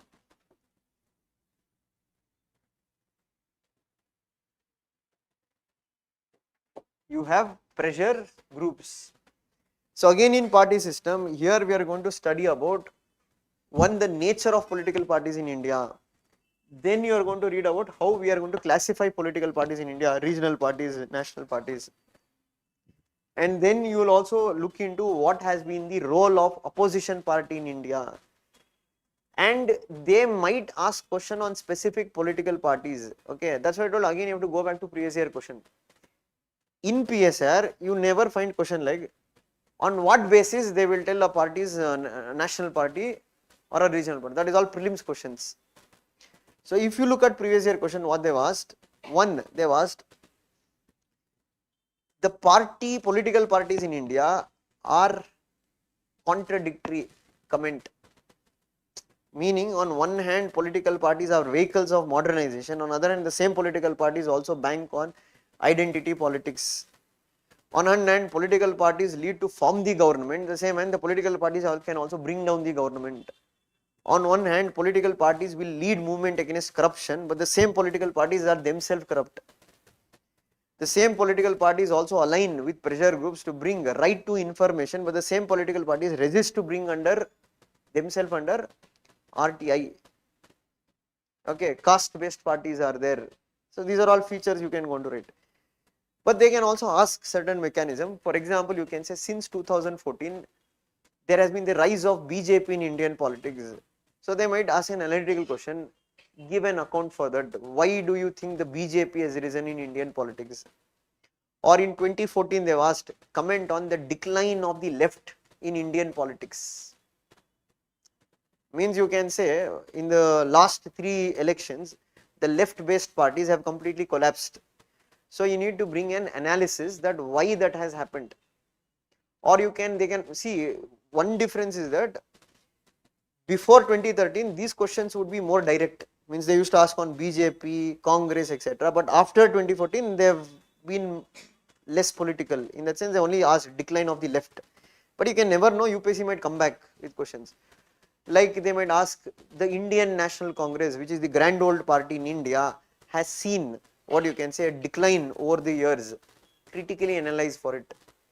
So here you need bit of knowledge not only from a book, newspaper also, because book alone does not give you knowledge. So here you are going to read certain scholars who bring their analysis. Okay, there are opinions, there are different opinions, there is only not one opinion. Now if you look at the rise of BJP in Indian politics, there are a lot of factors that have contributed to it. You can look from multiple grounds. One you can say is the natural thing that when one party rules the country for so many years, it is natural that they start developing what you can say inefficiency, anti-incumbency. Or second one you can say with changing socio-economic profile in India. Means what will happen as people get old, a new generation comes, the new generation is shaped by new values. Okay, maybe your great grandfather was a supporter of Congress. Okay, because that time the Congress was the only party which was dominant. Their memory was fresh, role played by Gandhi, role played by Nehru, etc. Second, you can say the BJP's Hindutva is gaining more grounds. Okay, so you can say especially after 1992 Babri Masjid demolition, you can say religion has become a very important way of mobilizing the people in Indian politics. Or third, you can say the organizational strength of the BJP is much more than any other party in India. For example, it comes from the RSS. Or fourth, you can also say BJP has been able to produce popular leaders. For example, you can say Atal Bihari Vajpayee and you have Narendra Modi in terms of. Or the other thing is that technologically the party has been more advanced than other political parties. If you take in 2014, BJP was one of the earliest parties to bring social media and online driven membership, used hologram in elections in that regard. Means digitalization of the party. Or you can say the party was much quicker in terms of what you can say calculating this political consultancy, means bringing experts into how to manage elections, etc. That also was a key aspect of BJP's drive in India. Or you can also say what Prashant Kishore says, that BJP's rise since 2014 has not only based on Hindutva, it's a combination of 3 factors. One is Hindutva, the other is social welfare schemes like Pradhan Mantri Garib Kalyan Yojana, etc., etc. And third one is nationalism, means security has become an important core component where BJP drives the edge over the Congress. And other thing you can say, the BJP has been also able to build the narrative of what minority appeasement and majority appeasement. So there are a lot of factors, you can look at a lot of angles. But again, if you look back, what some say, the rise of BJP or the opportunity for the BJP to rise was given by Rajiv Gandhi when he did the flip-flop in the Shabano case. And that is what led to the Ram Janmabhoomi movement, and which BJP capitulated on, and that led to the rise of BJP in Indian politics. So these are all analysis. That's what I told you. The question most probably will not come given the trend of the question they're asking since 2013. But I am telling you can never rule out in UPSC that they might spring a surprise saying that, because they've asked in 2014, why did the left decline in Indian politics? Means Communist Party, etc. Why they are not seeing electoral victories? Got it? So these kind of analysis you have to bring, but here you can't bring analysis that sir EVMs are not working or something. You have to look more of socio-economic analysis. Got the point? So that is regarding the party system. Then you also have to look into the problems of the Indian political parties in general. Okay, dynasty, lack of transparency, lack of women representation, increasing acceptance of criminals in that regard. Fourth one, political parties using criminal methods to come to power in that regard. So all these points you can cover under party system. Same way, pressure groups.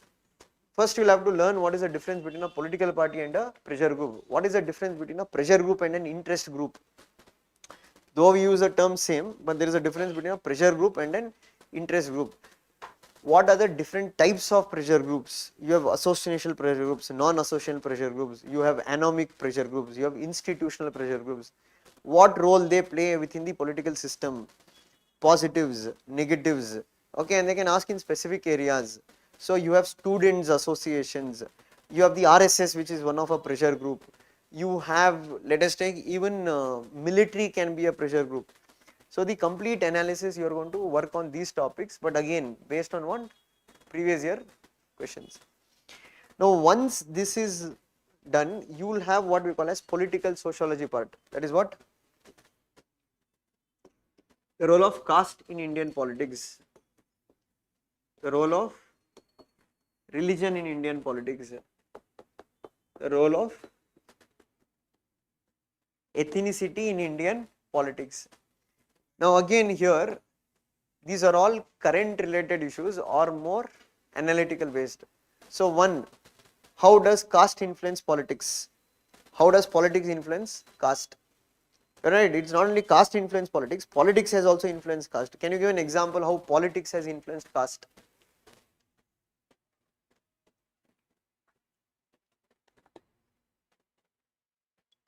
Hmm? Hmm.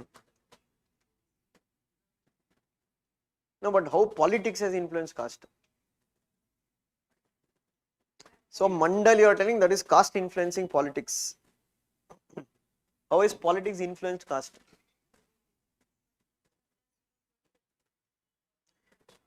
No, that is again the politics how it has influenced caste is that one, politics has made bringing horizontal integrity of different subcastes. Why? Because they unify, because they will become a larger group and they can be able to exert more pressure. The other way how politics has impacted caste is that it has enabled the lower caste to get voice. Why? Because now when politics came, means I am telling democracy came, you had the principle of one man, one vote, one value. So now the voting rights were also got by the vulnerable sections or the depressed classes. Now once depressed classes got voting rights, the upper caste will have to reach out to the lower caste because if they want to get power. So you're going to mind that is how politics has also, so it has brought modernization or secularization of India's caste system. Meaning before caste system largely was ritualistic in format, means untouchability was more stringent, or you can say even today in rural areas you can say the inter-caste dinings are not allowed. But now because of politics what will happen, the caste based leaders or political leaders will bring, try to address these kind of issues. Why? Because they need votes from that particular community. Or because of politics it has also enabled rise of caste based parties. Okay, for example, Bahujan Samajwadi Party, where Mayawati went on to become a Dalit female to become the CM of the biggest state in India, that is Uttar Pradesh. Okay, politics has also related to conflict between different caste groups. For example, the Vokkaligas and the Lingayats, they conflict for power here in Karnataka. Why? Because of political power. See, that's what I told. These are all topics you can practically apply if you correctly understand the ongoing mechanism. This does not require any kind of too much theoretical knowledge. Some theories will be there. You have some scholars who have made certain studies. But many times what will happen when they ask an applied question, what many people tend to do, write too much of theory, not bring the application of current developments. Same way, the caste has also influenced politics. How? For example, you can say ticket distribution, choice of the CM. Yeah, your point. It also influenced by the caste factor, or you can also say that the policies brought by the government are also determined based on which caste they are going to benefit. Why? Because they need support from that particular caste. Or you can say appointment of Mandal Commission was the rise of the OBCs in Indian politics. Okay, reservations, what they recognize communities as OBC or etc. Everything is determined. Or the recent caste census announced by the government, you can say the influence of caste in Indian politics.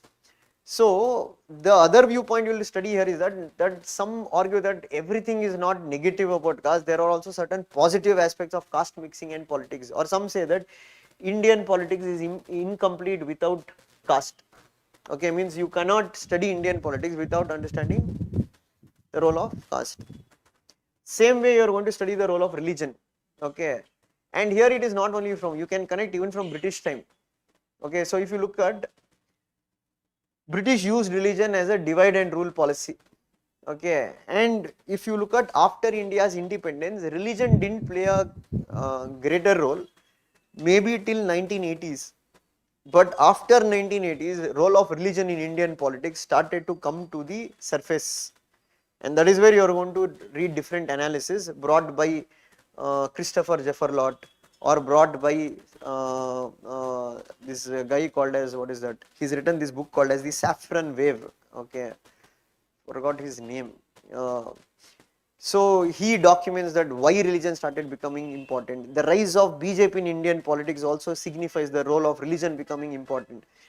But there are many interesting perspectives they bring. For example, you can say the Ram Mandir movement, or the Ayodhya movement, according to Jefferlot. See, there are viewpoints of different people, different reasons they give. Now he gives a very different viewpoint, saying that why did the Ayodhya movement start? He says the Ayodhya movement has a link to Mandal Commission. You might say it is also linked to this Shabano judgment. But what Jefferlot says, that Ayodhya movement has linked to Mandal issue. How? So what he says, that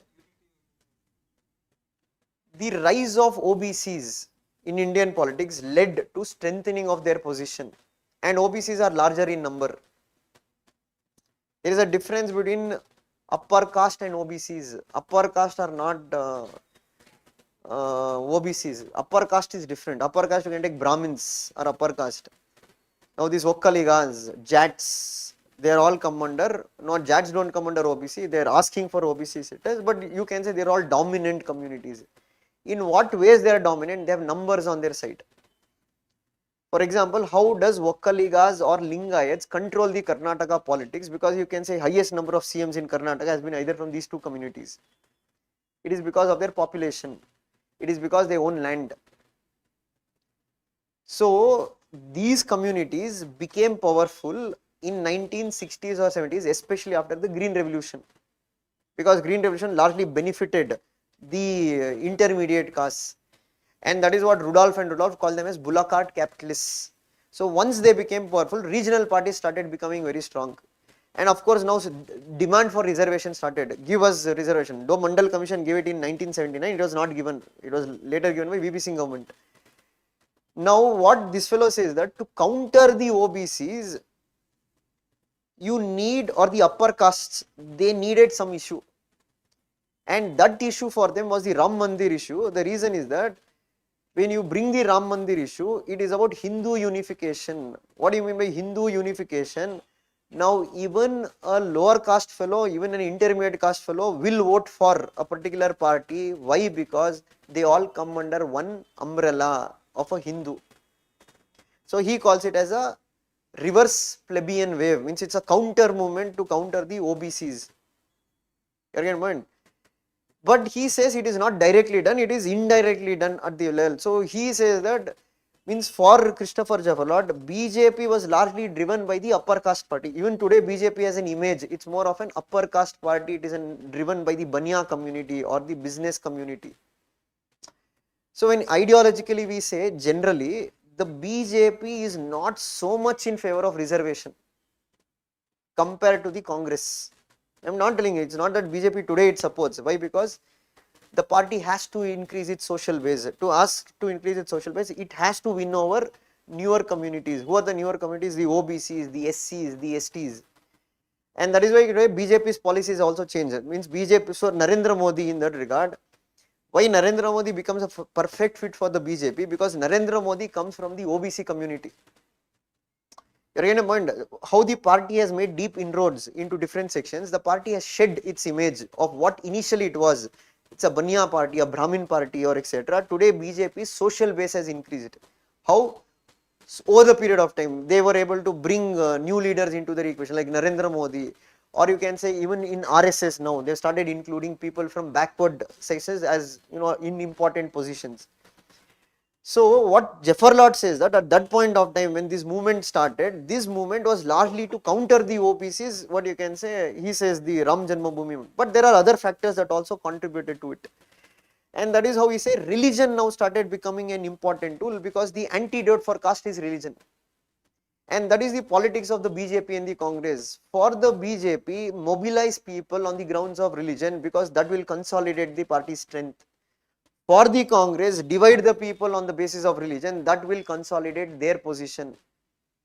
Means for the Congress strategy is what? Unite the Dalits, Muslims and backward classes, and project BJP more as what? It's an upper caste party, it's an upper class party, it does not meet your will. For BJP, it's more about what? Unite the Hindus, saying that, the Congress is going to divide the Hindu community, okay, they're bringing the appeasement of the Muslims in that regard. That is the, what you can say, the politics of the BJP and the Congress. How do they get the numbers? So every party has its own strategy, every party has its own social base, what they want to build on. So religion started becoming important. Why? Because now, that is what we say, the rise of BJP to counter the Congress, they started using religion as a tool to mobilize the masses. And that is how religion went on to become very important in Indian politics. And with the demolition of Babri Masjid, further you can say large scale religious based mobilization happened. Why? Because again you can say communal rights increased, there was more discord between Hindus and Muslims in that regard, and obviously you can say that also led to what? Religion as becoming a tool of political mobilization. And that is what Jefferlot also says, that even if you look at Congress also follows something called as the soft Hindutva. Since now religion is becoming very important, BJP's success from 2014 has also made Congress rethink their strategy. That is why if you take, he gives document. If you take Madhya Pradesh election, when Congress gave their manifesto, Congress said that they are going to create Ram One Path, means Ram's journey in Madhya Pradesh, they are going to make it a thing. Congress told they are going to build this many Goshalas. Or in fact, you had Rahul Gandhi, who were the like Shiv Bhakt, he came forward. Why? Because again you can say, no, we are also Hindus, you don't neglect us. That signifies that what? Religion does play a key role. You're getting a point. So that is what we say, religion does play a role. But again you have scholars who say that religion is overhyped, meaning that entire Indian politics will not only run on religion and politics, they'll bring counterpoints. They say that religion can be countered by caste. Means you can't have in India where entire 80% of Hindus will vote for the BJP. If that was the case, BJP would have never lost power. The reason is that Hindus themselves are not a united community. Why? Because they are divided by castes. That is one thing. Second thing is that it is also wrong to think that people will only vote based on religion. That is not the case. Why? Because in 2014 when BJP got majority, lot of Muslim women had voted for the BJP. Or even if you take in Karnataka when Congress got 136, a lot of Hindus had voted for the Congress in that regard. So beyond religion and caste, people are also voting on what? Development, freebies, other parameters also. Or if you take BJP's loss in Ayodhya, the main epicenter where the temple was built, BJP lost in that constituency. So again you can use these arguments, say that religion alone does not completely define Indian politics. It's a combination of different factors. You're only saying these are the kind of analysis we are going to bring. Or they might ask a question, what impact has religion on Indian development? Both positives and negatives you have to be able to bring about. This is what we call as the political sociology part. Then you have to read about social movements. That is what? Environmental movements, women movements, tribal movements, civil liberty, that is human rights movements in India. So one, in general, first you have to study about what is a social movement, what are the different types of social movements. Then we have to go in each part. Like environmental movement, you have Chipko movement, Apiko movement. Again here, don't worry about reading every movement in detail. In general, you have to have a broader idea, what are the characteristics of environmental movements in India. And again you have different scholars who explain you. So some say that in India, environmental movements are run by the empty stomachs. Unlike in Western countries, environmental movements are run by the full stomachs. Meaning, in the West or in Western scholars, they had opinion that the environment matters the most to the rich. not to the poor, because poor are more dependent on it. But what Ramchandra Guha, he showed that Chipko movement was largely led by the uh, not tribal, yeah, you can say people who are economically weak or etc. to safeguard. So that is why he called it as an, like tribals in India, if you take Niyamgiri hills etc., they want to protect the environment. Okay, and second one, you can say environmental movements in India are highly localized. Means you don't have an all India movement. For example, you have Kabban Park, save Kabban Park. Only those who are close to Kabban Park will go to save Kabban Park. If you are very far away from Kabban Park, it doesn't make a difference because I don't use Kabban Park, why will I go? Or you have Save Hesarghatta movement which was there. Again, you can say it had only limited support. Or even now in Mumbai, they are doing Save Array Forest movement. Or you had in Tamil Nadu, you had these Sterlite project protests, or you had Kudankulam project protests. Now again, did you go to protest? No, right? Why will you go? Because it is not located in my thing. So that is why you have a scholar who says that problem of environmental movements in India, they suffer from the attitude of not in my neighborhood. Means as long as it is not in your neighborhood, it's not your problem. And that is what she brings a criticism of the Indian environment, because the consciousness among the people is not so much. So this kind of analysis we have to make about the environment. See, there can be new environmental movements. Now in recently in Andhra Pradesh, what is that? Gardoli, Choli, that what is that? That forest was there now. That was completely demolished by the government. So people did come, but again you find what problem is that what? In India, the environmental groups which are there, they are not so powerful to take on the government. The state is very, very powerful in India. Even where you find environmental movement has been successful, it has been only successful against private projects, not against government led projects. For example, Narmada Bachao Andolan has been going on for years. Get in mind, why? Because the state is in favor of development. State is in favor of developing economic growth, and they will go for what? Resource utilization. It is actually the judiciary, which is part of the state, has stepped in many times to bring environmental protection. So these kind of analysis we'll have to do. And thirdly, why environmental movements are not so successful? Name a political party in India which in their manifesto gives at least 2 pages about environmental protection. There might be 1 or 2 minor parties which will not be known. If you look at the major parties, mainly what you find in their manifestos is development, caste or religious promises. Why? Because these groups can get them votes. Again, when people in India don't vote for a party because that party is going to protect environment. It's not like Europe. In Europe, you have green parties, means parties which stand for environmental protection. But our society is still not evolved into that stage. That is why you can say that is not a priority of the governments or the political parties. Got it? Same way you are going to study women movements in India. Same way you are going to study also what? The tribal movements in India. Means presently what are the tribal movements are going on, and human rights movements in India.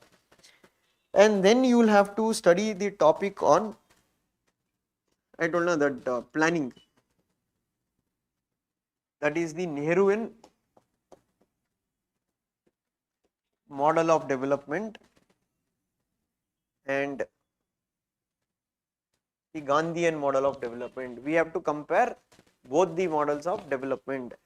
And not only that, we will also have to study about how development in India has progressed. For example, you can say till 1991, it was largely a socialist model of development. After 1991, we have brought liberalization, privatization and globalization.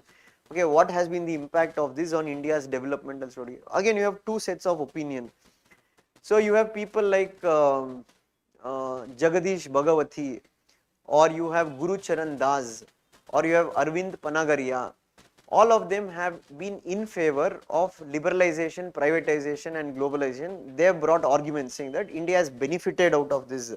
So their argument has been that under Nehruvian model, India never crossed the 3% mark of the GDP, that is the Hindu growth rate, means GDP didn't grow.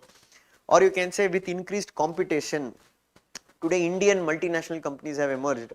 more employment has been created, poverty has been reduced. India witnessed one of the fastest economic growth. For example, India's economic growth reached 8.2%, or India's foreign exchange reserve has increased, and it has also brought administrative reforms. But you have on the other side who have also have criticized, have shown the limitations of this growth. For example, you have Amartya Sen and Jean Dries who have written this book called as The Uncertain Glory, where they have told yes, it has brought economic growth, but there is a difference between economic growth and development. Meaning India's GDP has grown, but if you look at the same time period, India's HDI, Human Development Index, has seen a decline. Or you can say India even today suffers from nutritional insecurity, food insecurity. Or you can also say that it has only benefited the middle class in India or the upper class in India. The lower class have not benefited out of the GDP growth. Or this is an IT sector led growth or service sector growth. It has not benefited the agriculture or the manufacturing sector. Or they also say that over this period, India has the highest number of millionaires in the world, but at the same time, India has the highest number of poor people in the world, which is far worse than the sub-Saharan African countries. So it's a debate between these two sides that which model of growth is more suitable for India. So there we'll have to find a balance. What is it? And you have people like Guru Charan Das. Means for those who bring, means I told like Amartya Sen brought the argument, it does not. What Guru Charan Das says that, he says that why that has not happened, because he says that Indian government lacks the capacity to take bold decisions. For example, lateral entry into civil service.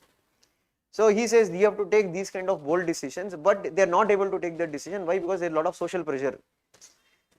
So for example, reservation should be brought, or they'll put pressure saying that okay, what about the already those who are aspirants for employment or etc.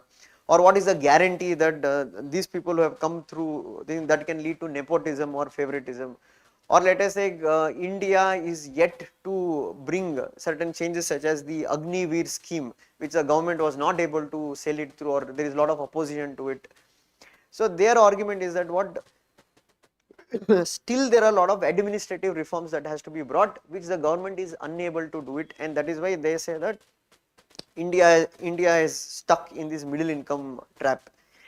But again, that is both sides of the argument. So you can say Guru Charan Das, Jagadish Bhagavati, they are all bit ideologically driven through what? Liberalism and market, free market economy.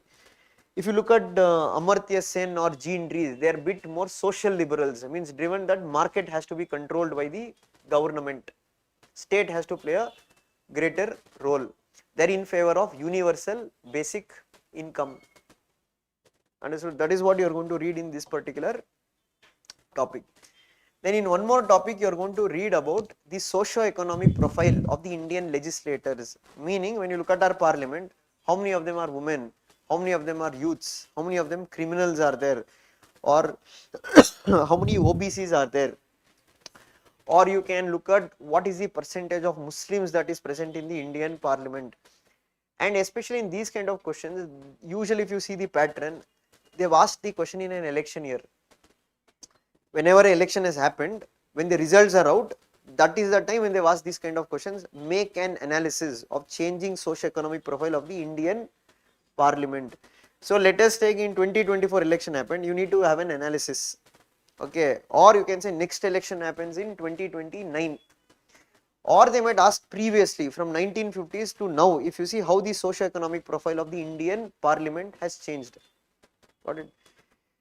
So this in a summary is what you are going to read in your part B of your syllabus. So that's why I told this will be a bit more applied. It is easy and interesting to read, but it will be a bit more applied. But that's why I told if you practice in a form of writing a lot of questions and answer format, that will be a better way of preparing than just reading notes.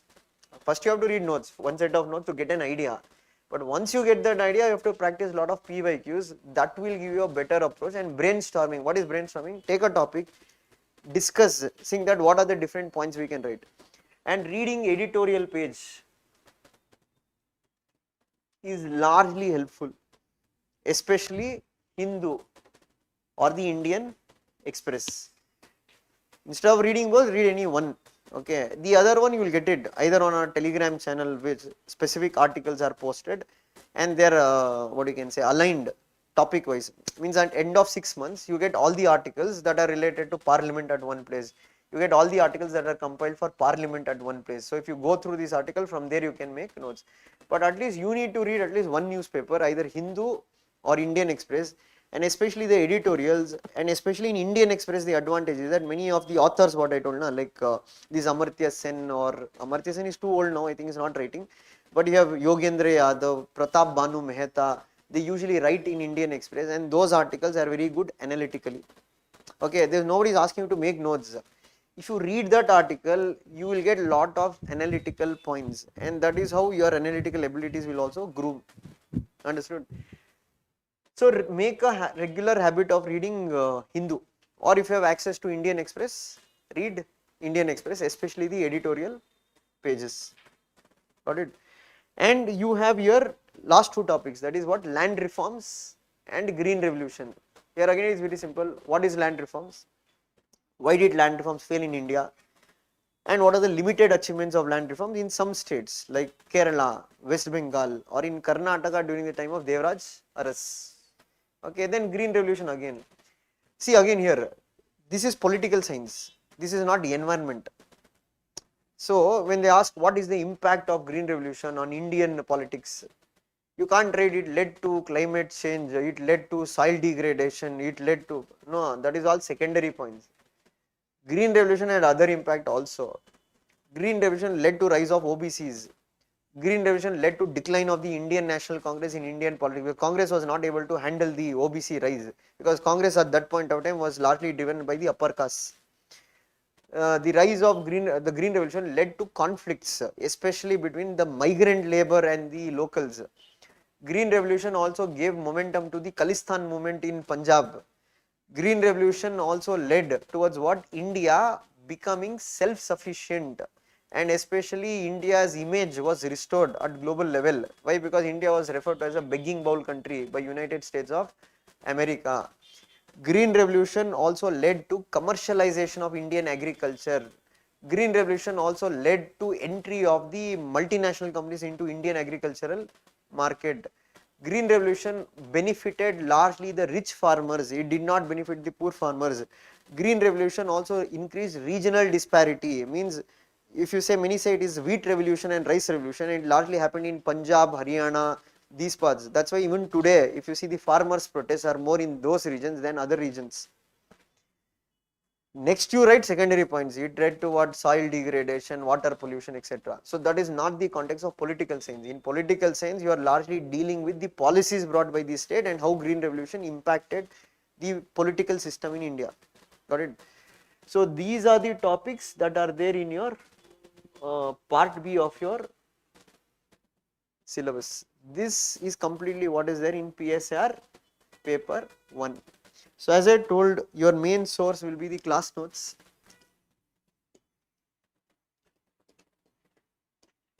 Okay. So if you have some kind of hindrance, you can also refer Shubhra ma'am notes. That will be there, like missing out syndrome. So you can refer it, there is no problem with it. And then read editorial pages. And the other is generating content through what? Previous year questions.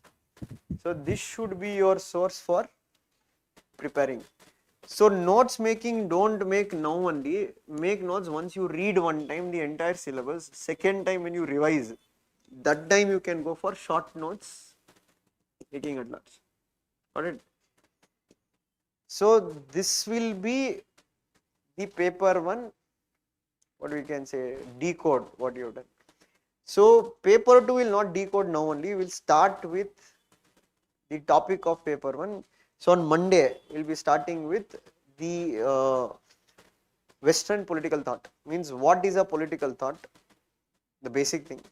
Then we will go into the Greek political thought, means features of Greek political thought. Then we will do Plato and Aristotle, means not one day, it will take at least a week time to do it. And then this will be the topic what we will try to cover the next week.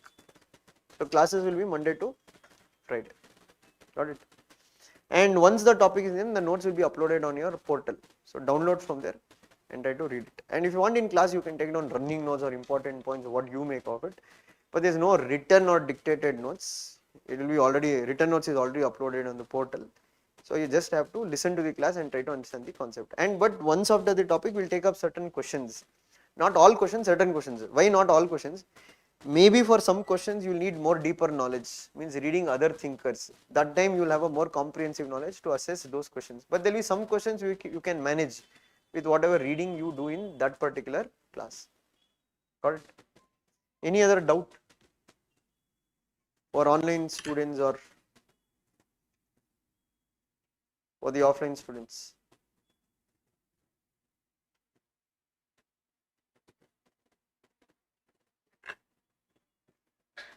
Any doubt?